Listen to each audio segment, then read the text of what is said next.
generations. And now, the power of two restores the one. We got a bidet!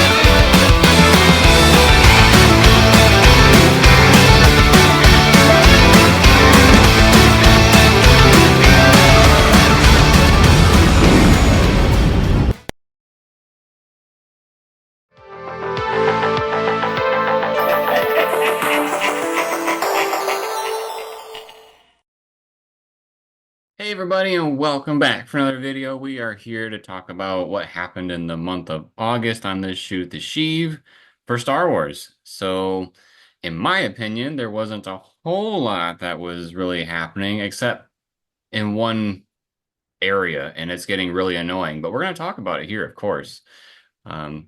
So let's get the smallest thing out of the way, and then we'll get to the bigger news segments. D23 did happen. And some cool things that came out of there is that we got our first trailer for Skeleton Crew, so that should be interesting. We also found out that there's going to be some sort of we don't know, it's not super clear how it's going to work out, but on Smuggler's Run for the Star Wars ride at the Disney parks, somehow Mando and Grogu are going to be implemented into that ride. And I don't know if that's going to be like they're just in the distance and you see them pop up or they help you with something, or if it's like if that's happening during what's already been established with Hondo, or is it going to be a completely different experience, kind of like Star Tours, where you don't know what you're getting into when you get into the ride. It's just kind of random. So I was just going to ask if you for sure meant that versus Star Tours. No, it's two separate things. It will be Smuggler's Run. So I'm curious to see where that goes. It does make me wonder, though, is there going to be some sort of like heist job or something that's going to be in the Mandalorian and Grogu film where, you know, they're like, this is so exciting. Fans have to experience it in ride version. And where can we do that? Smuggler's Run. But at the same, do you have a date or no? I do not. I don't think I do. I will double check really quick. No, I personally don't have a date. I thought I heard 2027, which would be kind of on par because 2026 is when the film is coming out. Okay. But it also makes me wonder, like, if it were a full-on Mando and Grogu experience, does that mean the Millennium Falcon is going to be showing up in that movie? And does it mean that, you know, is Han Solo gonna, well, in between episodes 6 and 7, somewhere along the line, Han Solo lost the Falcon. And so maybe somebody else has it, and then we're gonna see, you know, it being used for some job. So I wonder if that's where it's gonna go. But Mando would be like between 3 and 4, isn't it? No, Mando is between 6 and 7. Why did I have that? In my brain, for some reason, I had it as a totally different time period. Nope, the Empire has fallen, and what Gideon is leading is basically what's in shambles of the Empire. Can you tell my brain's on vacation mode? Yeah. So I don't know, what would you prefer? Do you like the ride as it is, or would you like to see it shaken up a little bit and you kind of, you know, don't know what you're getting into? I do like the ride as it is, but I also think it'd be fun to have a new experience. I feel like if the Falcon is in the movie somehow, it'd be a very easy way for them to kind of refresh this ride and provide a new experience without having to do a ton of construction because it is mostly digital for what they'd have to change. Aside from maybe some props in like the waiting line areas, be neat to see some new stuff over there. Yeah. The only thing I could see myself getting upset about is like if I really wanted to ride the Mando and Grogu version of it, but I sit in line for 2 hours and I get the Hondo version, that could be very upsetting. So it Yeah.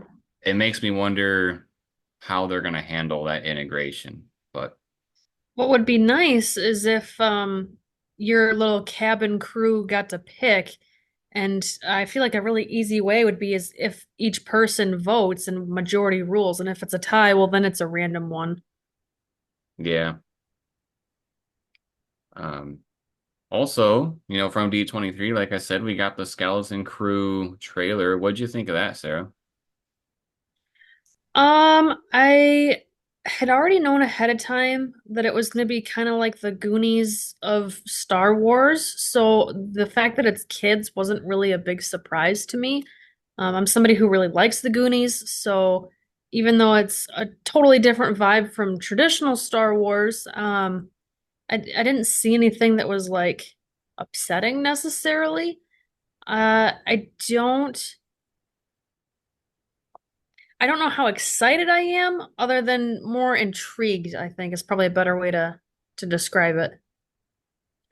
Yeah, I would probably describe it that way too. The entire time, I mean, since I heard it was supposed to be like a Star Wars Goonies show, uh, I kind of, in retrospect, think that Lucasfilm planned for The Acolyte to be a huge hit, and this was kind of going to be like a little get us over type show, where it's lighthearted probably, and you know uh, probably not super lore-ish, but I'm wondering if this is going to end up being a not like if viewership is going to be down for Skeleton Crew because of what happened with the Acolyte. Like Star Wars is swinging and missing and foul tipping so many pitches right now that they're really backed into a corner. So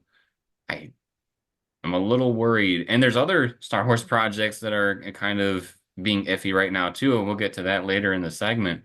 But it worries me what the show is supposed to be about. Like this show has to be a banger in a way. Like it at least has to be good storytelling. I wouldn't necessarily say you have to have all the cameos in the world and the hugest action, but they need a little something. Yeah, well, there's kind of two parts to that, right? One is the Acolyte has a much different vibe. Thinking from like just trailer comparison between Acolyte and Skeleton Crew, it's a much different vibe, being, the mysterious whodunit kind of a thing of, what the Acolyte was supposed to be, and it kind of sort of was compared to this, where it's not supposed to be so serious. So I feel like the viewership's expectations of this show shouldn't really be nearly as high as The Acolyte from like a good storytelling perspective. Of course, we still want a good story, but Hmm. another piece of it too is The Acolyte's budget put a announced whoever announced that, or why they didn't keep that a secret, or I don't know what. Whoever made that decision to make that budget that big, I also think that put a really big target on the show, for them to spend that kind of money. People were expecting a lot, and Skeleton Crew, I don't know what their budget is, but I'm sure it's not nearly what the Acolyte was, not even close, no way. So I think that's gonna help people's expectations be a little more aligned with what should we be expecting here. Yeah, I don't know. I'm almost feeling like people are gonna have um, unreal expectations, just hoping for something amazing. Um, Something tells me it's gonna, like I said, be kind of a feel good, get me over show. And I mean, of course, we're gonna watch it. We're gonna talk about it here on the channel, but I'm not expecting nearly as much as what I expected from the Acolyte. Like the Right. Acolyte, I was hoping that there was going to be, this center focus on bad guys, and we didn't get that, and we got a whole bunch of other stuff that happened. But So going along, we just talked about stuff from D23, and then we mentioned, something about Acolyte. Well, Acolyte has been one of the biggest things in the news this month. And in my opinion, it's not the greatest news.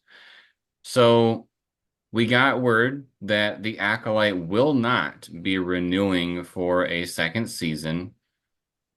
I think that could be interpreted in a couple of different ways.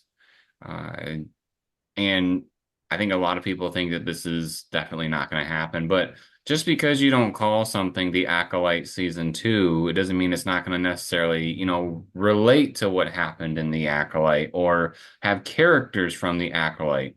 Like, for instance, the Mandalorian show has Luke Skywalker in it. It doesn't necessarily mean that the Mandalorian is a continuation directly from Return of the Jedi. It centers on Mando as these people show up. So I don't think these characters are necessarily gone, but as of right now, probably the center focus of the show, or maybe the people that they had in charge, maybe they'll be cleaned house a little bit. Who knows? But I still think that there is going to be some sort of life after the show for these characters. There's a good chance it'll be books because Disney wants you to pay for individual books. They sell merchandise, right? But something that was shocking is soon after, like probably a day or two after, it was announced that the show wasn't going to be coming back for season two. All of the Acolyte merchandise was wiped from the Disney Store website, like completely gone. You could type in the Acolyte and it would say no search found or whatever it is. So it's crazy. Does that mean that every single store and every single third party is not going to have Acolyte merchandise? No. That just means there's something going on directly at Disney where they are trying to, it appears, separate themselves from this show, which is strange. What do you think on that stuff? Well, they also say with Kenobi that they wouldn't be getting a second season. Yes.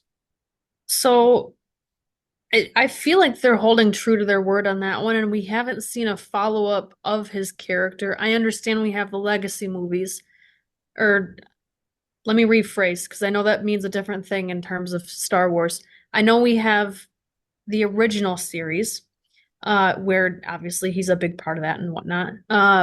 But I feel like there's a good chance that we could be done with these characters. I think they're because we're also supposed to get a second season of uh Andor.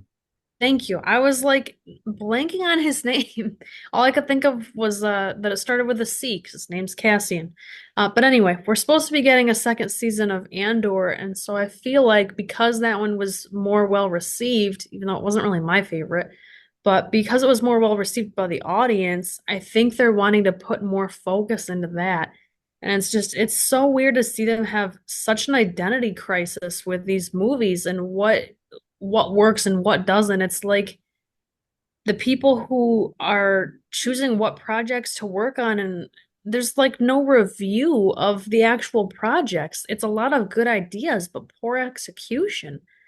And it just it baffles me. And them pulling the toys or the merch, that's really strange too. I know they haven't pulled it from like regular non-Disney retail stores, and I know you said that too, but like I've seen them at Meijer and whatnot, and other local stores and like the toy department.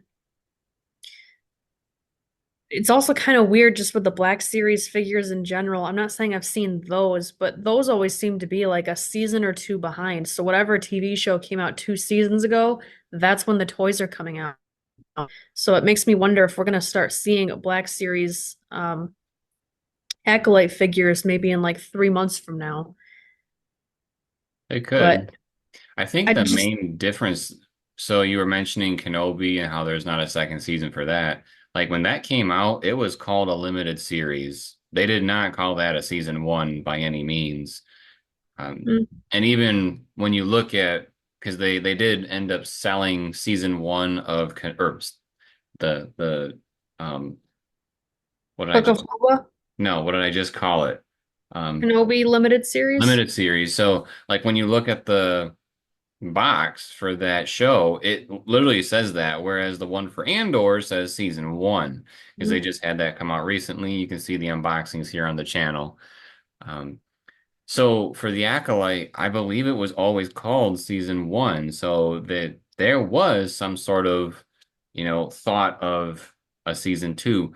Now, here's where I think, Before you keep going, Book of Boba, was that limited series or was that a season one? as far as I know, that was a season one. So I don't think there's a plan for a season two of that one either. Not right now. According to Tamora Morrison, I'm pretty sure there is not anything in the works. Because I don't want to call him desperate, but it sounds like he's begging for Boba Fett to have a second chance at Disney. But because of the way things were handled by powers above him, it didn't get received well. So I feel really bad for the guy, honestly. Um, because he does, in my opinion, rightfully so, deserve a second chance at bringing Boba back. Everybody loved Boba when he was in Mando. They put out his own show and it was not so good. So, but back to the Acolyte, even before they said the Acolyte wasn't going to run for a season two, there were signs on the wall. Okay. Um, when your show ends and Leslie, the person in charge, comes out and says, "We have plans for Plagueis and how to connect him, to Palpatine and all this stuff." If that's your pitch for season two, then you know that what you put out before was not good enough. They didn't say, "Oh, we have big plans for Osha. We have big plans for Chimere." No, she leaned hard into Plagueis, which is what people loved at the end of the season, right? Because he popped up for 3 seconds. So the fact that we're trying, oh, and Yoda, that was the other thing. We have plans for Yoda. He's going to be more in season two. Well, nobody cares about everything else. Nobody has faith. You showed your writing skills for season one. Why would anybody want you to touch those characters with that ability, right?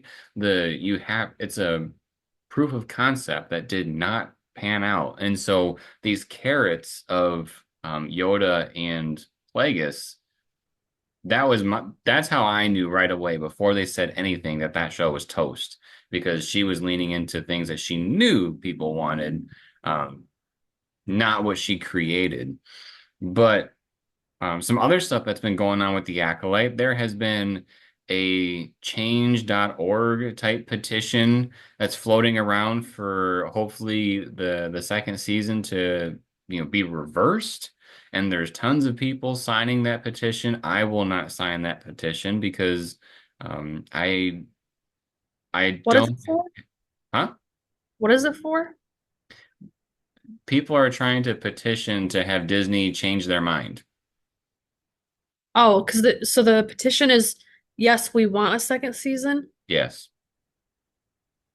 But even though that thing, I think it has like 40,000 some signatures on it, think about it. If there was only 40,000 views for an episode, that would be awful. Like you need to have a huge amount of people on that list. And I mean, this has been talked about on social media tons and tons of times. But, as we were watching The Acolyte, if you went on social media and you saw what the fans, like the people that love this show, were saying, one of the big things they were saying was, if you don't like it, don't watch it. And guess what happened? People didn't watch it. And so now the views tanked. And so Disney says, "Oh, there's no views." And all they care about is money. They don't care that you like this show. They care if this show is going to make money, bring in people to Disney Plus, right? So if that's not happening, they're going to move on. Or if they make some sort of new project, maybe have some cameo appearances by these characters just to show some love to those big Acolyte fans. Um, so it didn't stop there. So not too long ago, the drama was stirred up a little bit more because Amandla, the person that plays Osha and May in the show, she decided that she would take it upon herself to go on social media and release a video basically saying that the show was doomed from the alt-right and all of these things that would associate with those types of people, and just thank you to those that did care about it. Now, it, I, it is so stupid to say something like that. I mean, I feel like we're almost in a transition phase here because it's usually if you don't like this, then you're XYZ. And now it's kind of transitioning to if you don't like this, that means you're this political identity. And it's really strange. Like you're putting your naiveness or obliviousness out there saying that if you're going to say it's because of the alt-right, you are guaranteeing there is not one Democrat that didn't like the show. Not one. So, I mean, it's just actors and actresses being stupid. At this point, I think it's better to just let it go and see what Disney has to say. But what are your thoughts? She strikes me as somebody who really doesn't understand that because I was in something and I thought it was amazing, everybody else should too. Why doesn't everybody love me? And for anyone, that kind of hate, the hate of the community to that show, it's gonna be hard to deal with if you're, you know, it's one thing for like to be a creator, and of course, it's gonna hurt then that people didn't like your show, but you're not the face of the show. Amandla is basically the face of the show. She's in it the most. And so I feel like it's a lot of the hate is going to be going towards her just because she's the easiest one to see all the time. She's the first one that you visualize when you think of this, when you think of this show is her. So a lot of it's going to be going towards her, even if it's not necessarily meant for her and it's just people not liking the show in general. And do I think she's handling it great? No, I think she's handling it pretty poor. But it's also, there's a lot of pressure on her because I feel like she's getting a lot of hate that's maybe not super justified because some of it is definitely towards her, but some of it is more towards the show. And I think hate towards the show is being given towards her just because she's the easy one to blame. She's the easy one to see. I would say yes and no. So the part that I say yes about is um it is a new show. There's there's a lot of stuff that happened structurally with the show that just didn't work amongst the community, especially, with those that are really invested and know everything about Star Wars. Like, I'm a huge Star Wars fan, but I do not know everything by any means. But what I do know is that Coyote Mooney shouldn't have shown up in the show. Like, come on now. The reason why I say no is, I mean, we are by no means as big as Star Wars. We got just over 2,000 subs here right now on YouTube. And if there's one thing that I've learned is that there's people that are going to say nice things and there's going to be people that say not nice things, okay? The bigger that you get, like if you think about it, there is a certain percentage in this world of people that are just going to hate things just to hate things, okay? Here's what happens with mathematics. And again, I know Amanda didn't really know how mathematics works because she said it's all alt-right and there's no Democrats, there's no possible chance. But this is how math works, okay? There's a percentage of people in the world that hate things, okay? So if you take that percentage and you multiply it by a sample size, meaning how many people are out there in this world or how many people are watching the show, well, unless that percentage is zero, there's gonna be people in the community that will hate no matter what, okay? So what you do is, there's the people that are gonna say great things, interact with them in your community, have a great time. The people that, are not saying so nice things, ignore them. Eventually they shut up. So, I mean, if you let it bother you to a point, I think you need to learn how to deal with, like, if you want a job that's this huge and you want a role in Star Wars, you got to have a little bit of thicker skin where you're not just going to lash out every time something happens. It's it's the world we live in. Unfortunately, we can't get rid of every single bad opinion or people being mean. It's just, it is what it is. Now, there Yeah. are people that say absolutely nasty things and horrible things. I hate that those people, exist, and then they say these things to people. It's not right by any means. But we also have to understand that if we want to have some sort of position in this world where we are reaching out to a bigger audience, the chances of those people becoming part of your community or your world increases. So, we have to understand those two things. I feel like a big part of what you just said too is that you can't control what other people say and do, but you can control how you react. Hmm. And that's what she's really struggling with and not doing such a great job with. So, like, for instance, there are definitely a whole bunch of celebrities I could probably name right now where I never see anything bad, like them lashing out on fans. Like, I could think of uh, Sylvester Stallone. I've never seen anything from him. I've never seen anything from Tim McGraw. I've never seen anything from Keith Urban or Natalie Portman. You know, just four people off the bat. I've never seen them say something to their fans, that are rude, like, you hate me because you're a Republican. No, but I'm guarantee that there's people that have negative opinions about them just because they're so famous and they just let it go. They don't let it bother them. And you know what? They're still famous, they're still making amazing things, and they're still having an amazing life. I mean, crap, Stallone's like, I don't know, in his 70s or 80s or something, and he's still rocking it. Come on now. How do you do that? Keep your nose out of that stuff. You Gotta know, have some class. kill them with kindness, essentially. I'm sure that's kind of what's going on here. But that's kind of my little rant about it. I mean, I've seen things popping up so much this month. It's actually starting to get annoying because every time you pull up social media as a Star Wars fan, that's pretty much all that you see. And that's why, when I'm talking about this month, there's not a whole lot that happened in the news. It's because that's dominating everything. The only other thing, which we'll be talking about here in a minute, is Outlaws came out. And oh, and a small thing, there was a Star Wars Hunters video game news that came out as well. But was there anything else you wanted to talk about for the Acolyte? No, that's it.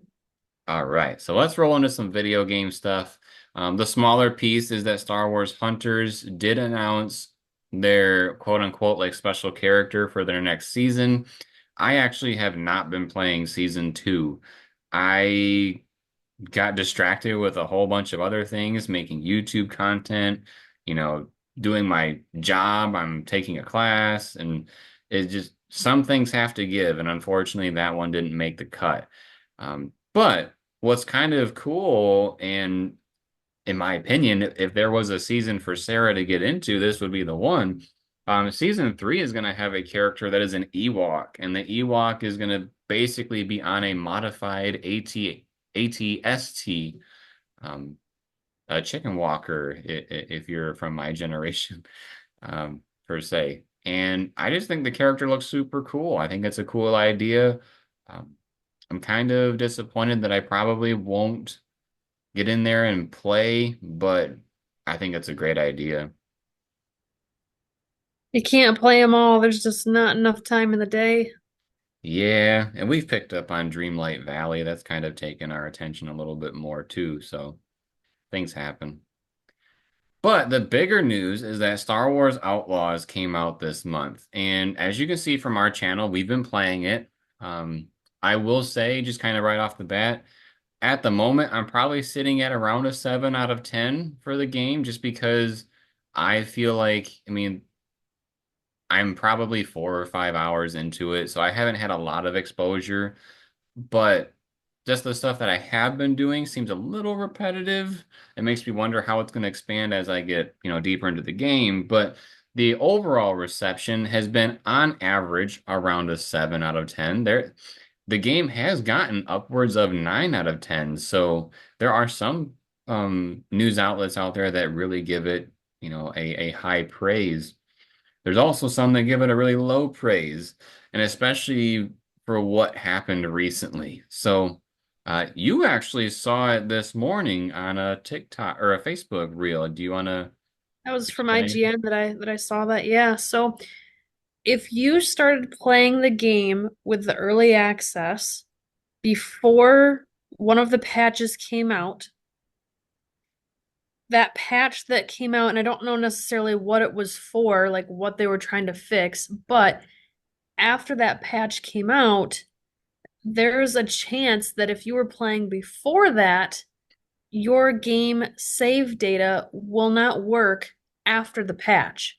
So essentially, what that means is if you had paid extra money to be able to play the game early, it's almost like you were playing a demo copy because you're not guaranteed to keep any of your save data after the game officially launches or launched.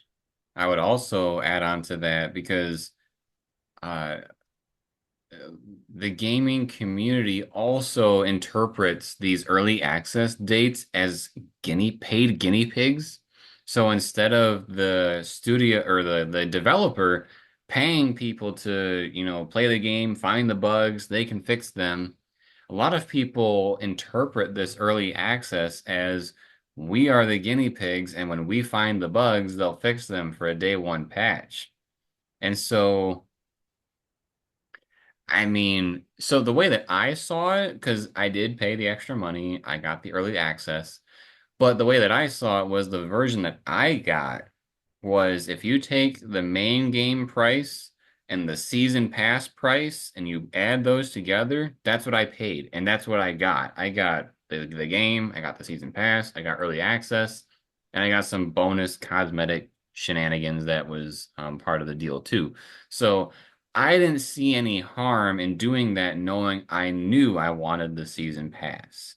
So, But the other part of the what is it, insult to injury yep. for this is the I'm sorry from Ubisoft. So if this happened to you, or if you're in that category where it could potentially happen to you, are you getting a refund for your early access? No. Instead, what you're getting is like a small in-game collectible that's not exclusive to just the people that happened to. And I think it was like 100 Ubisoft credits, which is the equivalent of a coupon for 20% off a game at the Ubisoft store, as long as it hasn't been released within the last 90 days. So a 20% off coupon for a game that's old, and you have to get it from the Ubisoft store, so you have to get a digital copy. And it's just, It's a that's bit not of enough this. to ruin all my save data. Yeah, I mean, granted, like I said, I've only played for like 5 hours, so if it happened to me, which it hasn't yet, I'm pretty sure I started playing after that update came out. Um, there are some people that lost like 20 plus hours of gameplay because of this, so that's really bad. I have experienced a game crash. I was in the middle of a flying mission and it just stopped and the app crashed. And, I every time something happens, I send the report to the developer so that they know something's going on. And it was within like an hour or two that I got the email that people were wondering if it was real. Because there were some people that lost their data and they were hearing about some sort of email that was floating around saying, "Hey, we saw your issue. Make sure you're using this update with the number on the update so you can check if you have it correctly installed," which I did. When I went in there, I replied to the email. I said, I did have this, like just throwing some sassy shade back at them. But um, the only thing that I lost, unfortunately, was just some footage. So right now, for my playthrough on YouTube, there is a gap. There is one mission that is missing. But I would just go back later and play it again and fill that gap when the time comes or the time permits. But it is sad. It's unfortunate because Star Wars games have not released well. I don't remember the last one that has released well because there's Outlaws. This has an issue. There was the Star Wars Battlefront collection that had issues. Jedi Survivor that had issues. It's just like, when is Star Wars gonna have a game that comes out that works like it's supposed to? Like, really, how much time do you need to? I mean, they had the patch already that was ready to go. Like, how could we not have that sooner? I don't know. But it just makes I me wonder if Disney is thinking about all this stuff and being like, yo, like how are we not having these meetings where Disney says, when this game comes out, is it gonna be, good to go? Is there gonna be any problems? And do they ever say, no, it'll be perfect, and then it just ends up not working? Do they lie? Does Disney get mad? What is going on? There has to be a better what would you call that? A better trying the checks word and is balance escape. system, No. It's kind of like you're making sure that they are doing their job, quality control. essentially. That wasn't what I was looking for, but it works. So yeah, they need to have more quality control with their games. Like, come on. Star Wars, before Disney bought it, Star Wars had a lot of games that were amazing and worked very, very well, especially on day one. When Disney took over, I'm trying to even think of a game that did release well when it first came out. Because like when their first Battlefront came out, it got bad reception because the content was just not there. There wasn't much to play. When Battlefront 2 came out, it was a slap to the face of the community because of the paywall or the microtransactions. And I don't remember if Fallen Order had a lot of gripe. Maybe that was one that did okay. Squadrons, that game was just okay in general, but I feel like Disney hasn't quite released a game yet where it's not like God of War, where it releases on day one, people absolutely love it, and then, it just uh, rides off into the sunset on its amazing run that it had, right? So I'm still waiting for that Star Wars game to come out. Was And there you, any other Star Wars things that you heard about or wanted to talk about for the month? I got two things. They're both small and they're both at least somehow related to Star Wars. So one is I saw recently there is a new Princess Nisa Loungefly bag. There are not that many Ewok Loungefly mini backpacks. I have one of I want to say it's Tebow, but maybe it's just a generic Ewok. I can't quite remember. I've got a regular Loungefly of like actual Wicket. And they've had a few more come out that are more cartoony, like almost like adorable art style.